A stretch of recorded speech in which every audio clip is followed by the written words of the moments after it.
Seperti yang kita ketahui memang pandemi COVID-19 cukup menghantam sektor perbankan di Indonesia, tak terkecuali PT Bank Negara Indonesia Persero (TBK) atau Bank BNI, Bank Negara Indonesia atau begitu.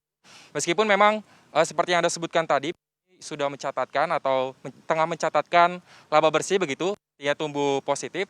Namun memang tidak menutup kemungkinan dan tidak bisa dipungkiri begitu masih ada banyak tekanan-tekanan yang masih dirasakan sektor perbankan di Indonesia termasuk BNI sendiri. Melihat dalamnya dampak ataupun tekanan yang dirasakan oleh BNI akibat pandemi COVID-19 ini, dalam siaran pers yang tadi Direktur Keuangan BNI Sigit Prastowo menyebut ada probabilitas atau kemungkinan eksis terjadinya koreksi target laba BNI di tahun 2020, di mana ini mengingat pertumbuhan laba ini sangat dipengaruhi oleh pandemi COVID-19 yang saat ini tekanannya masih cukup terasa itu baik di secara global maupun secara Indonesia secara khusus begitu. Bahkan Sigit mengatakan pihaknya telah merevisi rencana bisnis bank atau RBB sebab melihat pandemi COVID-19 ini masih memberikan dampak yang signifikan khususnya di sektor penyaluran kredit serta penurunan pendapatan bunga. Padahal kita ketahui penyaluran kredit merupakan salah satu fokus utama perusahaan plat merah ini, di mana di semester pertama ini penyaluran kredit BNI hanya tercatat 576,78 triliun rupiah atau hanya tumbuh 5% dibandingkan periode yang sama tahun sebelumnya yang mencapai 549,23 triliun rupiah. Nah, hingga akhir Juni 2020 ini eksis, BNI telah menyetujui pemberian restrukturisasi kredit begitu kepada debitur terdampak COVID-19 yakni sebesar 119,3 triliun rupiah atau sebesar 21,9% dari total kredit yang ada begitu. Di mana tujuannya adalah untuk membantu meringankan beban debitur dalam melewati krisis pandemi COVID-19. Nah, tadi Sigit menyebutkan bahwa ini juga menjadi pengaruh begitu untuk pihak perusahaan BUMN ini merubah RBB-nya karena ini disesuaikan begitu dengan keadaan COVID-19 pada saat ini.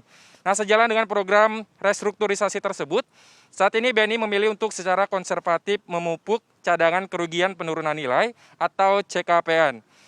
Begitu juga dengan total aset, BNI tercatat tumbuh 4,4%, yakni mencapai 880,12 triliun rupiah, di mana pertumbuhan aset ini lebih banyak ditopang oleh dana pihak ketiga atau yang tumbuh sebesar 11,3% secara tahunan atau year on year, menjadi 662,38 triliun rupiah, dari yang sebelumnya mencapai 595,07 triliun rupiah. Dan ini juga memperbaiki cash of fund atau COF atau ini yang menurunkan penurunan beban bunga di semester pertama sebesar minus 5,6% secara year on year, sehingga BNI saat ini memang menjaga NIM-nya di level 4,5%.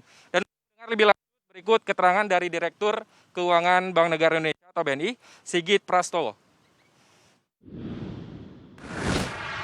Yang kita lakukan menyebabkan pendapatan bunga kita juga mengalami penurunan karena sebagian debitur yang kita restruct meminta penundaan pembayaran pokok maupun bunga. Ini juga mengurangi kemampuan kita mendapatkan bunga. Kemudian juga adanya restrukturisasi maupun pemburukan dari kualitas aset karena dipercepat oleh COVID-19 ini membuat kita harus membentuk tambahan CKPN yang cukup besar. Sehingga ke depan kita memproyeksikan profit kita akan tergerus cukup signifikan karena dua hal tersebut. Ke depan kita ingin menjaga laba kita tetap kita maintain positif, tentu tidak lebih besar dari tahun sebelumnya. Ya, lalu bagaimana dengan pergerakan saham BNI pada penutupan perdagangan hari ini, Eksis? Diketahui hari ini BNI dengan kode emiten BBNI ditutup menguat, yaitu terapresiasi 1% ke level Rp5.050. Artinya memang untuk perusahaan plat merah ini sahamnya sedang menghijau begitu, berada di level hijau, yakni mengalami kenaikan 1% dengan kenaikan poin sebesar 50 yang tadi berada di level Rp5.050.